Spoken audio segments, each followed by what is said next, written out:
what would it take XRP to be 100K and what year? Derivatives market, and you'd have to have tokenization of real estate and a lot of other assets at scale, like almost everything. I think by 2030, 85% of the total economy will be tokenized and on chain. Maybe it'll take a little bit longer than that, but I think that, next 5 years, we're going to see a very accelerated pace of assets moving on chain. And the more value and markets that have transfers and settlement and transactions moving at scale daily or move on chain, the more value XRP will have to settle on the back end of all of that. You've seen all the rails and the interoperability built out at this point. And, you've got Wormhole, you've got Axelar, Quant and Overledger.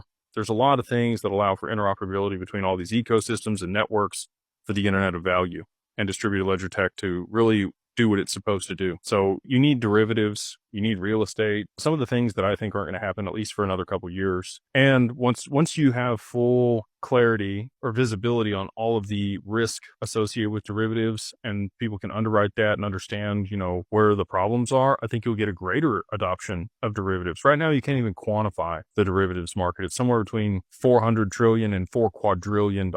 They don't know what the notional value of it is. So if it's closer to the high end of that, and I think we'll see an expansion in derivatives, tokenized derivatives, there'll be looping, there'll be all kinds of fun stuff, risky stuff that you can do with, the tokenization of things, because you'll get that representation of value that you can then go do something else with. People will stack stuff, and then there's more and more derivatives in that market. And as long as the base is solid, if XRP becomes a tier one asset, you have US treasuries, you have gold, there's going to be a lot of stuff that you can use as collateral in that market for derivatives. And over the past, 50 years, and really derivatives market hasn't even been around that long, last 20 years, it's really just been US treasuries that people lend over and over again to each other because that's the tier one collateral that they can use. So excited to continue to see that expand and what's going to happen there. And that's, what it's going to take to get it to 100,000